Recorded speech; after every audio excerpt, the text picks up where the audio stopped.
Real show, here we go. Real show, here we go. You know that it's gotta be that time, so this is what we chant. What keeps on getting them all amped in advance? Come on. You and I rocking out with Iron Man, F.E. You get the general's point of view on top of Roger's rants. Whenever tapping out, we're putting the most minutes in. You already know what that's about, you know that winners win. Crush whatever's on task, check the podcast. It's the champ and the tramp, let the bomb blast.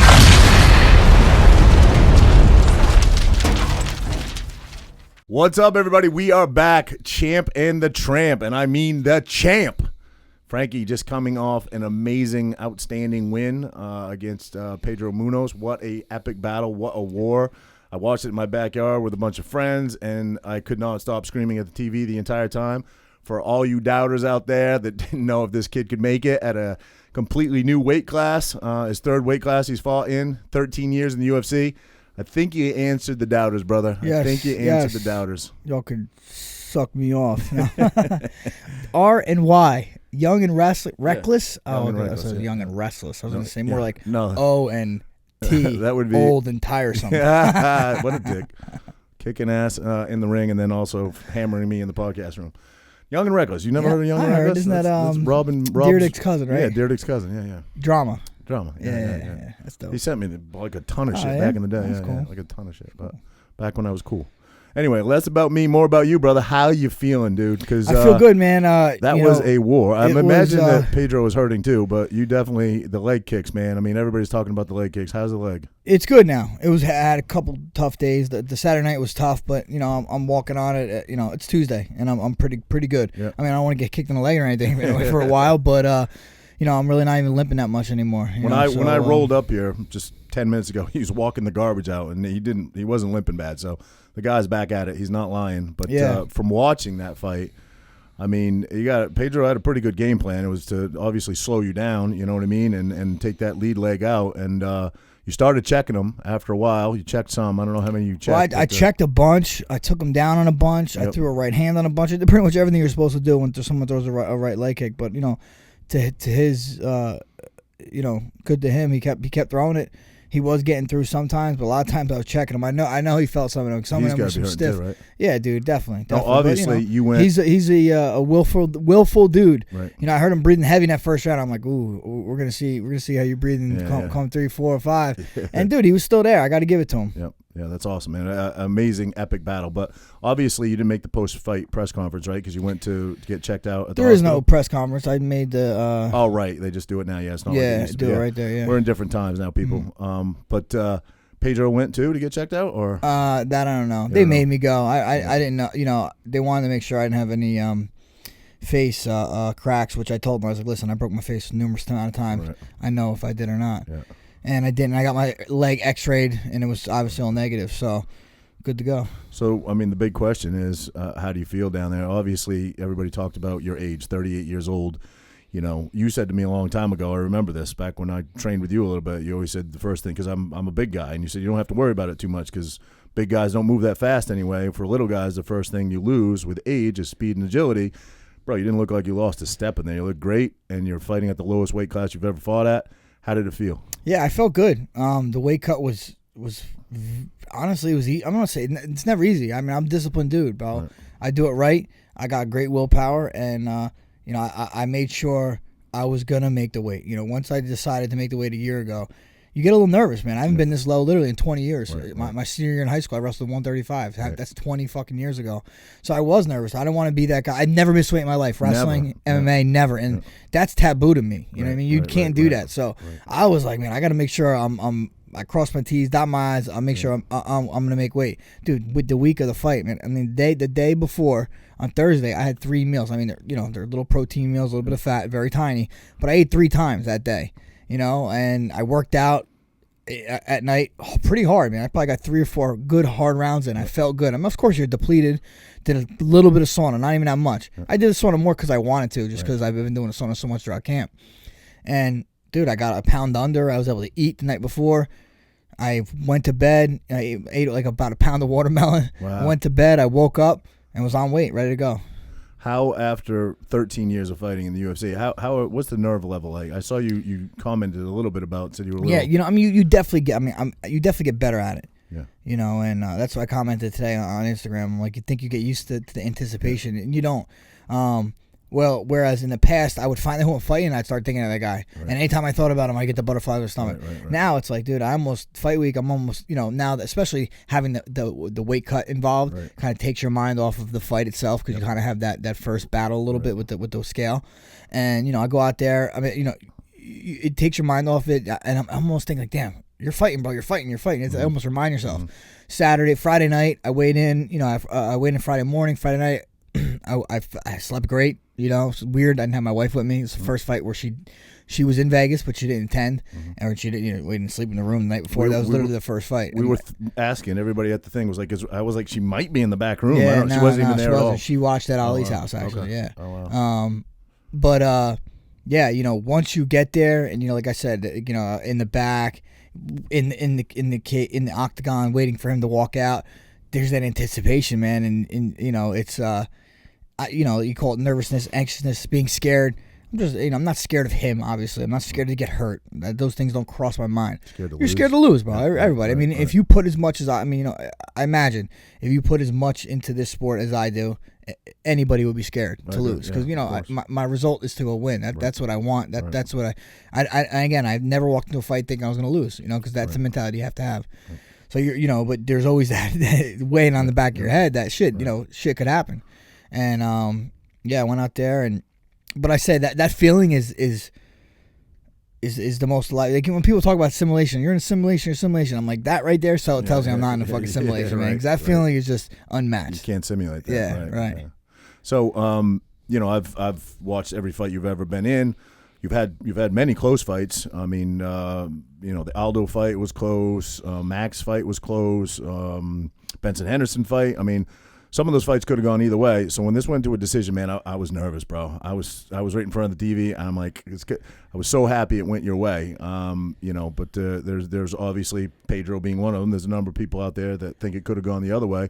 What is your take on that? What do you think? Yeah, I don't give a fuck, man. Right. You know, I've been the guy that thought he won and lost. You know, so I get where he's coming from. That's exactly. If I lost that fight, I would have been saying, hey, I thought I won. Right. But would I be out there airing my shit out on social media? Probably not. That's not my style. Right. But yeah, I think I won. You know, I didn't even go back and watch it, but I think I won the 3 rounds to 2. So, especially in that 5th, man, I think that's the championship round. I really turned it up. Yep. And I think that's where you've seen the difference. You've seen the will in that 5th round. Pedro seemed to be, I don't want to say headhunting, but he threw a lot of big power shots. Everything you threw was a combo, everything, and I feel like that was the difference. And obviously, you had the takedowns, which maybe cancel out a little bit the leg kicks. You know, I mean, obviously those are scoring points when you're getting them down. But regardless, either way, it was very close. Yeah, and I was so happy to see that. It was a great fight, man. And you one know, judge had it 46-49. Like that's the 2 other judges were 47-48, I think, right? Yeah, I don't really know how to have it. I think one judge had it 46-49, and I was like, what is that judge watching? Yeah, I don't. You know what? I got my hand raised, and I haven't looked back since. You know what I mean? Boy, and again, it takes 2 to have a special fight like that. I agree. And fight of the night. Yeah, fight of the night. I'm the first fighter to have fight of the night, 3 different weight classes. That's awesome, man. I think that was my 8th or 9th fight of the night. I did a little research because I was curious how many. I'm not going to get all the names, but I have it in my phone. How many fighters have fought at 3 weight classes? And I don't know in the UFC, because there's a lot of fighters that have had careers. I know BJ Penn has had, I mean, he fought at like every weight class there is, but a lot of it was outside the UFC. A lot of it was, you know. But he did fight 3 weight classes in the UFC. In the UFC too, right, right. But Kenny Florian's another guy. Kenny did, yeah.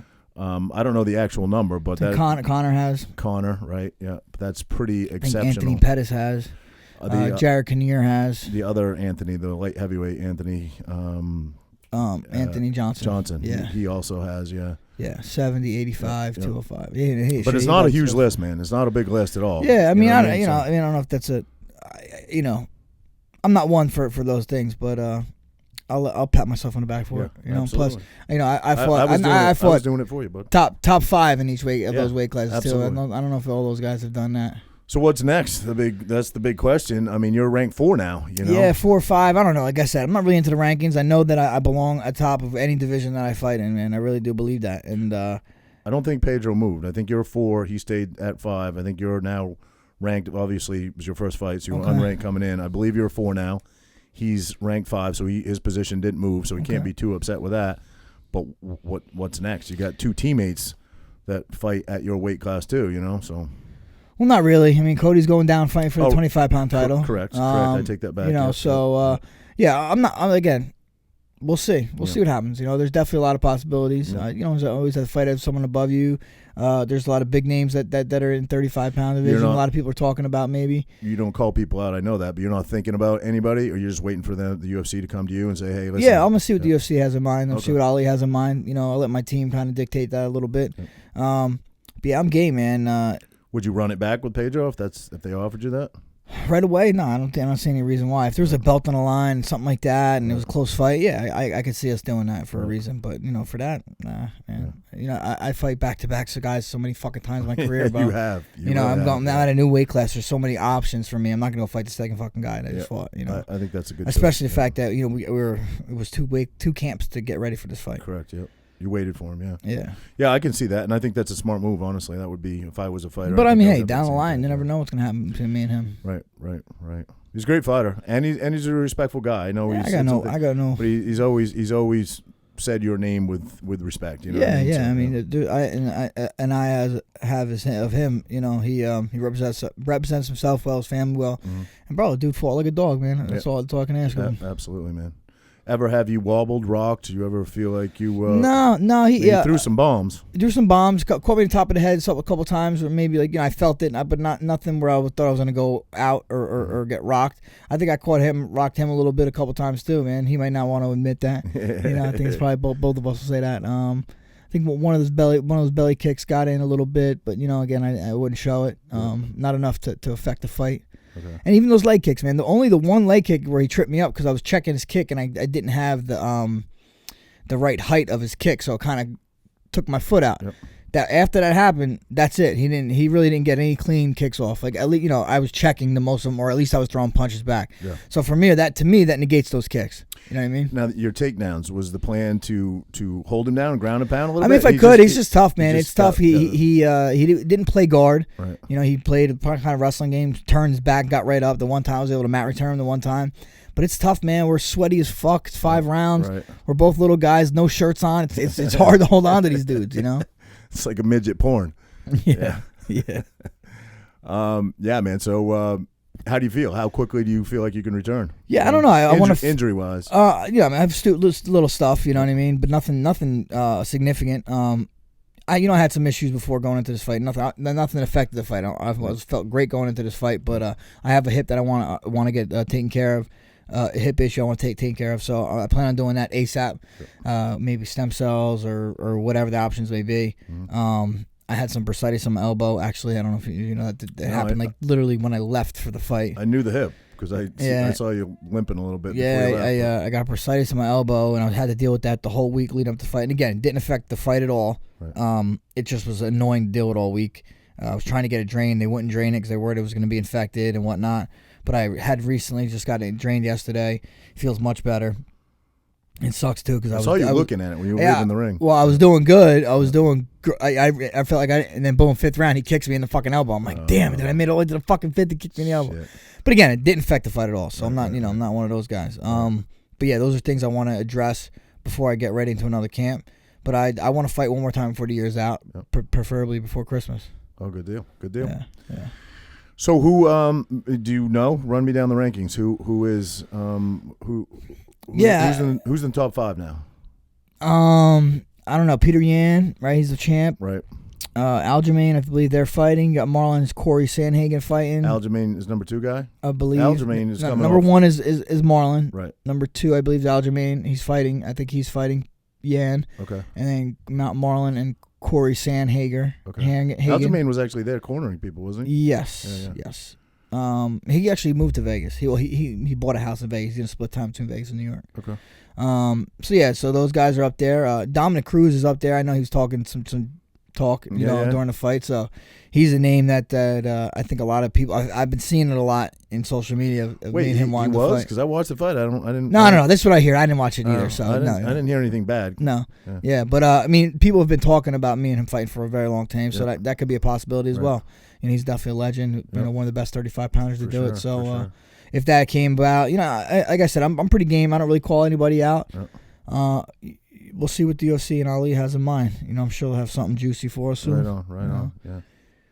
Make one more run at this thing, right? Yeah, man. Hey, I'm here. I think I showed that I got last in power, and I'm not slowing down, man. No, I don't think anybody saw that at all. I legitimately think. And that was a 5-round, banger, and I was able to step on the gas and pull away in the 5th, and I think that shows a lot. Right, and not against a guy that wasn't bringing it. I mean, that guy brought it round 1 through round 5. Exactly.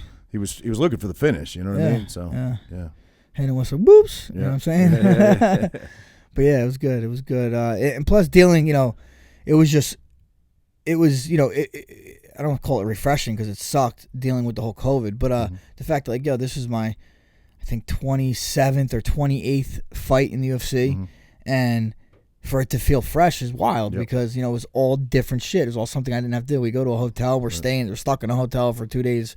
For a day and a half for the first quarantine. So you're actually sparring in your hotel room. You're actually. So we have a room. I have my own room. My guys have a room that are attached, and then we have another room that has maybe 10 by 10 mats on there, and that's where we had to work out for the first day. Then I get the test results back. Then I was able to go to the UFCPI, train there a little bit, get some treatment while I was there. Okay. And I'll tell you what, the UFCPI is fucking amazing. The Apex building is right next to the UFCPI. They're right next to each other. Yeah, okay. Yeah. What'd you think of fighting there? What was it? Is honestly, it great setup? It's made for it. Walking out. All right, going there was weird because you pretty much you don't see any other fighters. Usually you go in, there's fucking fighters everywhere. You know what I mean? So I go in. I have my own little room. When you're in the main event, sometimes you do anyway. Right. But I had my own little room. It just wasn't as many people. There wasn't as much buzz. You didn't hear the crowd going nuts in the background. Deep in the bellows of an arena or something. Right. And I did the walkout, and it was a quick walkout too because you didn't have to walk too far. And I remember tough to run. I did. But they actually showed me like, hey, we know you like to run. Come look at the layout first. We don't want you to fall or It's really not that much of a run.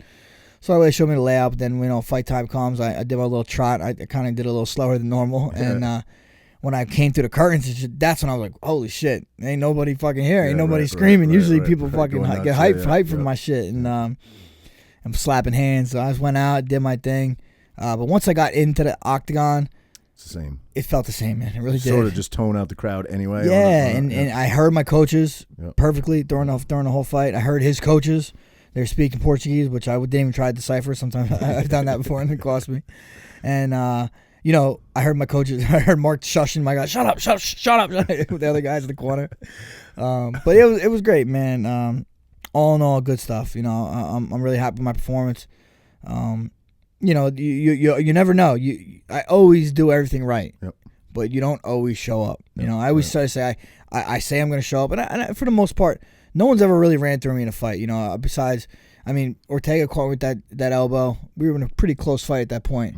And I feel like Korean Zombie never got started. You know what I mean? So I always like to say I do show up for my fights, but to show up and perform at such a high level and focused on for such a long time, to be able to do that is that's mission accomplished. Best to ever do it, in my opinion. Obviously, I'm a little biased, but. Yeah, man, 3 different weight classes, 13 years fighting in the UFC. And again, we've talked about this before. I don't want to say easier because anybody that's fighting in the UFC at any weight class, that's the pedigree of the sport. But heavyweights, I feel like, can do it a little longer. Obviously, we talked about it, speed, power, things like that. You're fighting at the lightest weight class you ever have, and you're 38 years old, and you put on that sort of performance, man. I think that just speaks volume about what you put in, how hard you work, and, that you're still here, man. You're still present, and you're still taking names and kicking ass, man. So I appreciate that, man. Like I said, I pour everything I have into the sport. I really do, and I'm not the only one that makes these sacrifices. My family upstairs makes sacrifices too. Boys were out there. They were. Yeah. My team makes sacrifices, and if I didn't put 100% and pour my heart and soul to it, I'm doing a disservice, more so to myself because that's who's in it, but to my family and to my team, and that's not fair. It's not right for them. And that's why I feel like I take losses so poorly, is because I do really pour my heart and soul into this, man. This means everything to me, and although it's a game, really, in the bigger picture of things, my family's healthy. I can provide for them. That's the most important thing. But in that moment, this is the biggest thing in my life at that time. So to got a lot to do with Jersey pride, man, or just Edgar pride. We'll say it's got. I mean, it means an incredible amount to you to put on a good showing for your family, for yourself, obviously first and foremost, for your community. I mean, every fight I've ever seen that I can remember, you shout out Tom Zerber. Every fight. And I don't know if that's from just listening to rap growing up and everyone always repping where they're from, or even fighters are always repping where they're from. Yeah, it's a pride thing. Where you're from, man, and I am, but Tom Zerber made me, man. You know what I mean? Like in a sense, where you're from definitely influences you, and the people around you influence you, and I'm happy that I'm from fucking New Jersey. Tom's from New Jersey. You and Frazier sort of for the rest of the world put Tom Zerber on the map. Yeah, so for sure. Frazier over here. T. Frazier.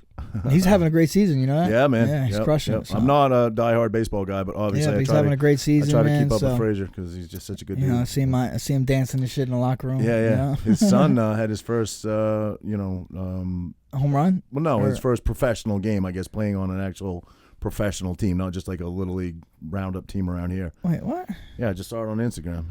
Blake played in his first. You mean like a travel team? Like a travel team. Okay. Right. Professional team. Like, damn, bro, they're recruiting not little MLB, kids now. Not MLB, but travel team. That's cool. Yeah. That's cool. His kid's going to be a stud. I have no doubt about that. He's a stud, man. He's already a stud. He can already catch and hit a ball better than I can. Oh, yeah.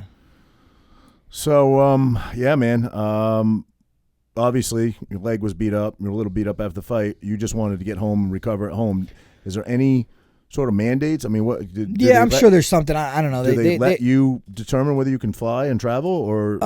Well, yeah. They didn't really say anything, but I'm sure if I had, even when I broke my face in Korea after that fight, it was a certain break where I was able to fly home. I think if there's a break where it's like, where your something shifted, you wouldn't be able to fly. Right. Which I was a little nervous about being in Korea, fucking 3 days before Christmas. I'm like, fuck, I'm going to be stuck here. Right. But so I'm good. I'm sure there's going to be some what do they call it? What do they call it? Not like a timeout. It's kind of like a timeout, like a suspension. Some kind of suspension. Like they do a mandatory one usually, but some lacerations and stuff. But I didn't have to get any stitches. I had tiny little ones, and I've had tiny little medical suspension. Yeah. But I've had tiny little cuts, and they want to put stitches in sometimes, and I'm like, dude, you putting holes. The holes you put are worse than the cut. Just leave it alone. Well, let me glue it. I said, I'm good, dude. I saw Pedro commented that he got some stitches, so you put some stitches in his face. Yeah. It usually happens. Yeah. And people want to talk, damage.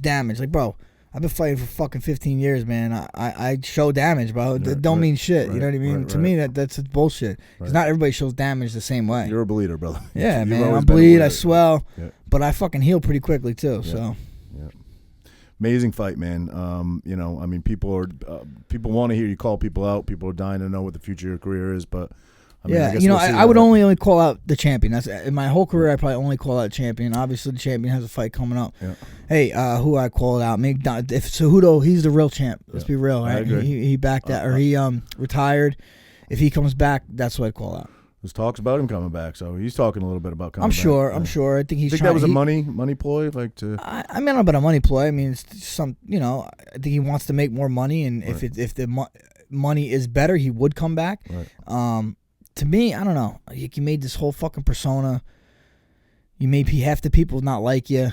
And now you're finally champion. You're making decent money, and now you're going to retire? That makes no sense. I mean, he's an Olympian. How can you not love an Olympian?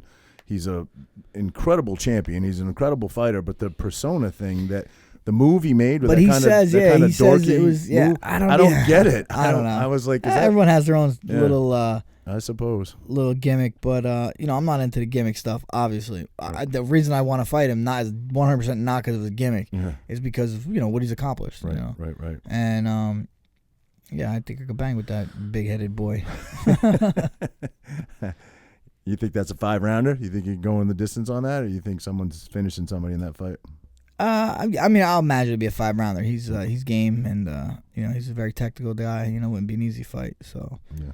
But again, who knows? He's trying to vie for that 45, which I think is smart by him, honestly. Yeah. Trying to fight Volkanovski. I think Volkanovski is similar in size. You know, obviously he's a big boy, cutting to 45, thicker, but same height. He's not much taller than Cejudo. So I think if Cejudo has a chance at 45 against anybody, you know, say Max or Ortega and those guys and Zombie, I'd say Volkanovski would be his best bet. Really? To go get a third fucking title. Because of height and reach? Yeah, I do. Well, obviously, I do. Max is... Yeah, how was that boy. fighting Max? Let's talk about that. Because he's such a long, rangy guy. Yeah, it's tough, man. How'd It's that tough. feel? It's tough to get inside. Even like when I got to his legs, like he felt like his legs were part of the ground. It's tough Really? to pick him up.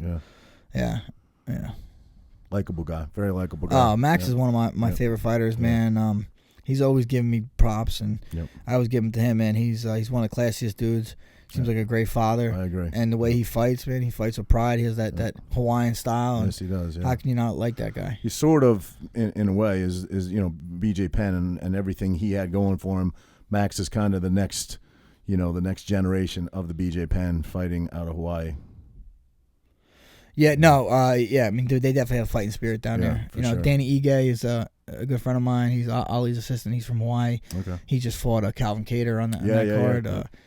Fought his tail off too, man. You know, he's a tough kid. He's a Hawaiian guy.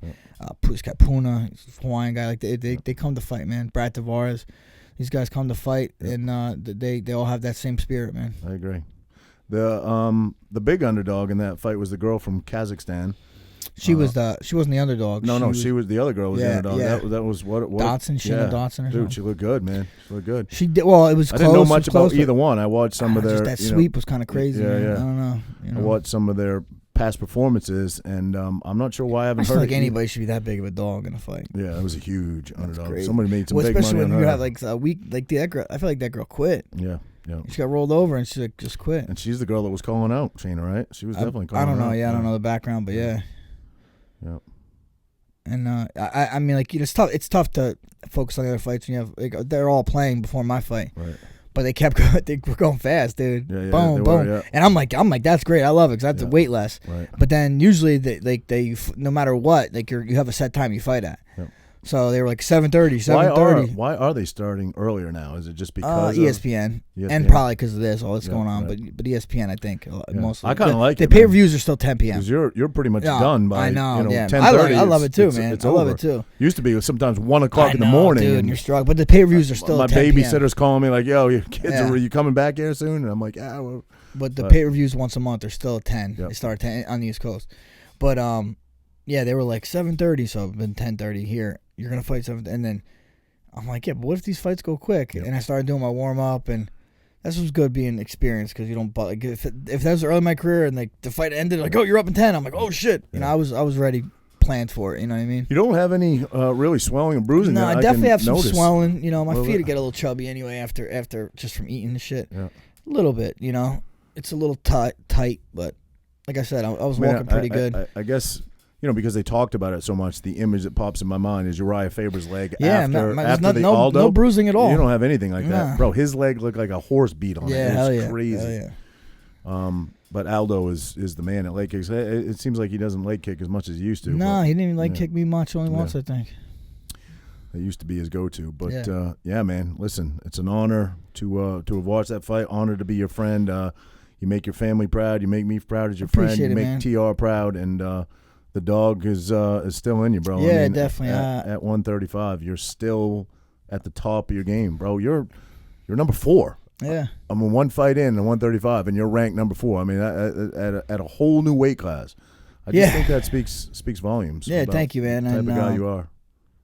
Three weight classes across 2 generations. You know, I'm and really it's a testament to my team. You know, my family always supporting me, and the work I put in, man. I really don't like, you know, in this sport. It's still, even today, is a new sport. Yep. And if you sit around and sit idle, you're gonna get passed by. And that's what I made sure I never did. I'm constantly trying to get better. I'm constantly in the room with these younger guys. They motivate me. And like, what's cool is definitely seeing my peers, you know, react to my fight and give me, you know, good words and whatnot, and just to let them know, like, especially the fights are every week. Yeah. Like, I find it, I get inspired weekly by these fucking guys fighting. Right. Like, you know, that's the thing. Like, back in the day, you'd have a fight and you wouldn't have a fight for another 4 weeks, right? So like that fight that I put on, the people talking about it for 3-4 weeks, Right. dude.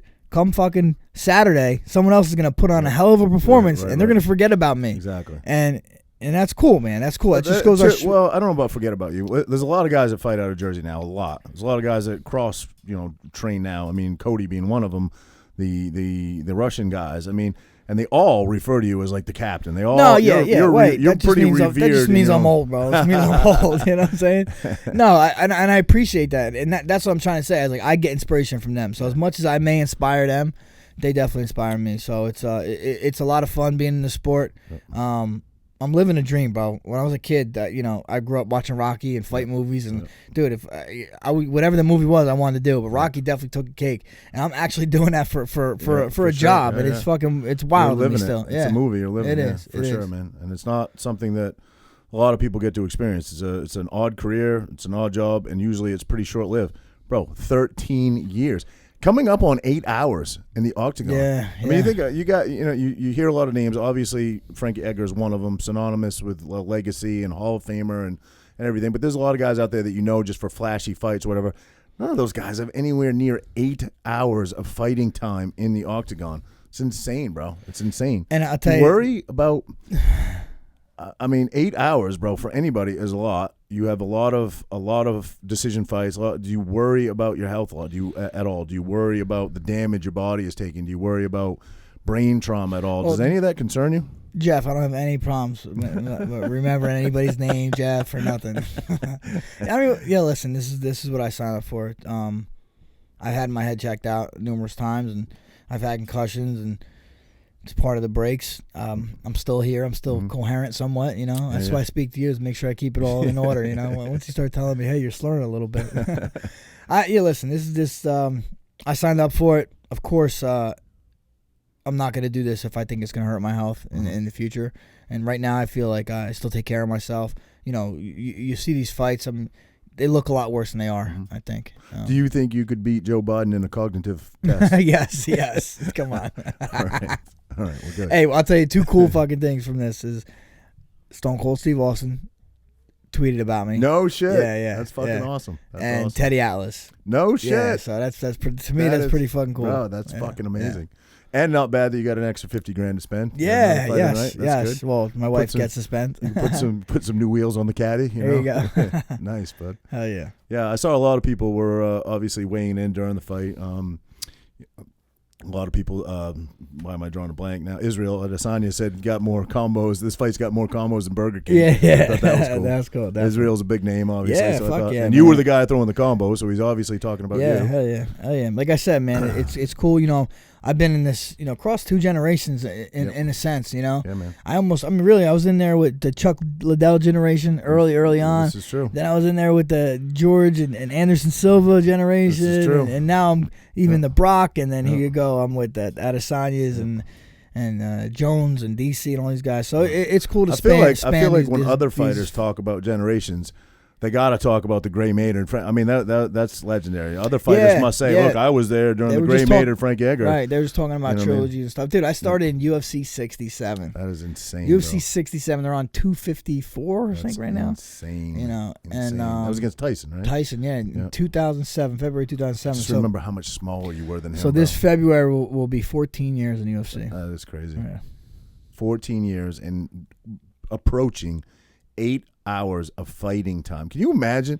Like, I've been in a number of street brawls, and none of them have lasted more than a minute, and I'm gassed at the end of a minute. I'm swinging for the fences and half drunk and not a professional fighter in any stretch of the imagination, but I'm gassed. This dude has fought professional fighters in an octagon where you can't fucking check out. You can't leave. Bouncer's not going to break it up for 8 hours. It's insane, man. That is fucking insane. It is. Yeah, that'll be a nice little tagline under your on picture. On my tombstone? No, in the your picture in the Hall of Fame. 8 hours, he's fucking dead. Yeah, man. Well, I'm glad. It's good to come and talk to you and fucking catch up. Now we're gonna have to have some more drinks in here. I think you built your fan base even bigger on this one. Hey, bro. that's always the goal, man. Yeah. It's always the goal. Yeah. So a lot of positive comments, and a lot of people are behind you, and Frankie Edgar is synonymous with pride. I mean, it just is. You fight with your heart in there, and you look great, brother. And I appreciate it. I'm anxious to see your next fight at 135. I can't wait. Let's do it, baby. All right, brother. All right, man. Champ of the Tramp, guys.